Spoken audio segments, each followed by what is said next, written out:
Doge and the fraud claims. Elon Musk in the Oval yesterday gave us some information on that. We're just wondering if there's some proof, evidence. Is the White House willing to share evidence of those fraud claims, or can Elon Musk come to the briefing room and share material evidence of what he's talking about? Sure, I would love for Elon Musk to come to the briefing room. That's why we had him go to the Oval Office yesterday, where I think he provided great answers. He was speaking in layman's terms, speaking common sense to all of you in the media, but also to Americans at home. But I would say especially to all of you in the media, because I think it's a real fallacy that there's this alleged lack of transparency when it comes to Doge.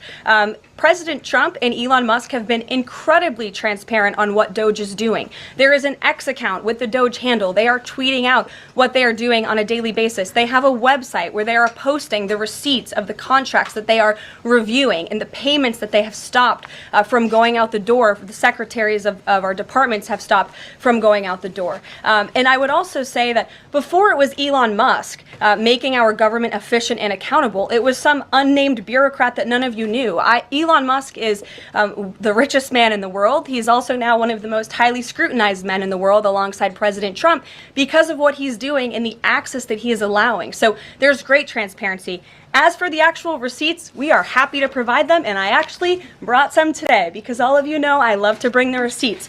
We have contracts upon contracts that we can send and provide this information to you. Let me be very clear. We are not trying to hide anything. We have been incredibly transparent, and we will continue to be. These are screenshots of contracts that Doge found across our government. This is a DEI contract, $36,000 for U.S. citizenship and immigration services.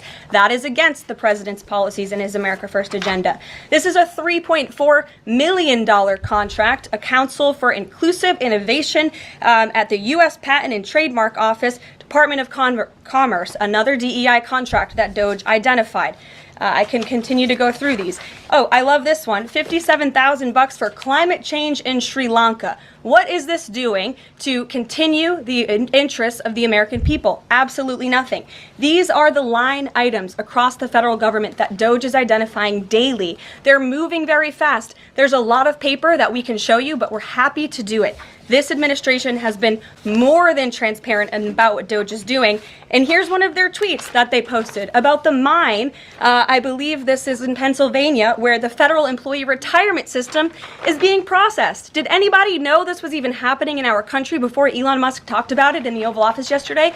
A lot of Americans didn't. So we are providing transparency and accessibility on a daily basis when it comes to Doge. And I also have a Doge daily report, if anybody would like it, on all of the things that they are identifying and finding. We're happy to provide this information to you. We're talking about it every single day. Are all those things you just mentioned fraud, or are they waste, or are they just contrary to the president's policies? I would argue that all of these things are fraudulent, they are wasteful, and they are an abuse of the American taxpayer's dollar. This is not what the government should be spending money on. It's contrary to the president's priorities and agenda. And again, we can continue to provide you the receipts for all of the fraud, waste, and abuse. And if anybody in here wants to argue that the federal government is not fraudulent in some capacity, be my guest, because I think the American people watching at home would beg to differ. Karoline. Mary. Hey, more on the judges. Does the White House believe the courts have the authority to issue these nationwide injunctions? We believe that the injunctions that have been issued by these judges have no basis in the law and have no grounds, and we will, again, as the president said very clearly yesterday, comply with these orders, but it is the administration's position that we will also ultimately be vindicated, and the president's executive actions that he took were completely within the law, they were constitutional, and we look forward to the day where he can continue to implement his agenda. And I would just add, it's our view that this is the continuation of the weaponization of justice that we have seen against President Trump. He fought it for 2 years on the campaign trail. It won't stop him now. Brian. Yes.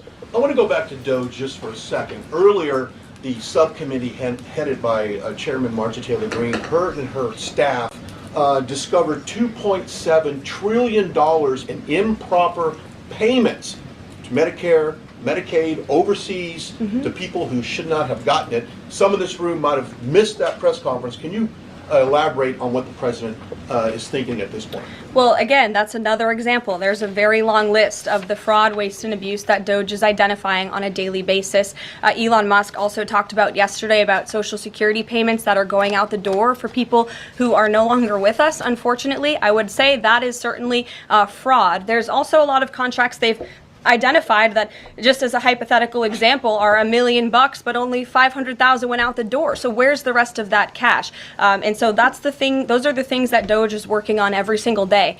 And I would just remind everybody in this room, this is what President Trump campaigned on doing. He's delivering on a promise that 77 million people elected him to do. James. Thank you very much, Caroline. Two foreign policy questions, if I may. Sure. First, the statement that was released after this morning's phone calls identified Mr. Witkoff as the special envoy who will be part of the delegation that undertakes to resolve the Russia-Ukraine war. I had thought that that individual was General Kellogg, and so can you clear that up? Sure, I'd be happy to. As you mentioned, the president, in his truth, following the phone call with Vladimir Putin, said that he has asked Secretary of State Rubio, the director of the CIA, John Ratcliffe, our national security advisor here at the White House, Michael Watts, and Steve Witkoff to lead the negotiations. As for General Keith Kellogg, he remains a critical part of this team in this effort. He's played a tremendous role in getting the negotiations to this point, and he's very much still part of the Trump administration. The other subject is Iran. I took note of President Trump's comments in his Super Bowl interview with our colleague Brett Baer to the effect that he wants to do a deal with Iran. However, that interview appeared after the supreme leader of Iran, the Ayatollah Ali Khamenei, had already ruled out any additional negotiations with the United States. So kind of a two-part question. A, what gives the president any confidence that Iran will come to the table? And B, more fundamentally, why is the president interested in doing a deal with Iran instead of doing everything he can, perhaps short of U.S. military intervention, to try and hasten the end of what many of his own supporters regard as an evil regime? Well, the president has made it very clear that he will never allow Iran to have nuclear capabilities. That is a red line that he has drawn, and he will not allow that to happen. But you asked why President Trump wants to make a deal. I would remind you, he's the master of the art of the deal. He is America's deal maker in chief. He leads from a position of securing peace through strength.